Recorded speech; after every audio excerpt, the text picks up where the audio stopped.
बोरिवली पूर्वेमध्ये भाजप आणि ठाकरेंच्या शिवसेनेचा राडा। भाजपच्या गणेश खणकरांना ठाकरेंच्या सुबोध मानेंची मारहाण। खणकरांनी महिलेवरती हात उचलल्याचा आरोप, तर माने पोलिसांच्या ताब्यात। राज्यातील 29 महानगरपालिकांच्या सार्वत्रिक निवडणुकांसाठी मतदार यादीचा सुधारित कार्यक्रम जाहीर।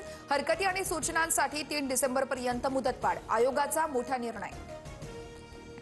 नागपुरात नगर परिषदेसाठी अपक्ष उमेदवारांना चिन्ह वाटप। मिरची, शिट्टी, रोबोट, पेनड्राईव्ह अशा गोष्टींचा चिन्हामध्ये समावेश। अपक्ष उमेदवारांकडून प्रचाराला सुरुवात।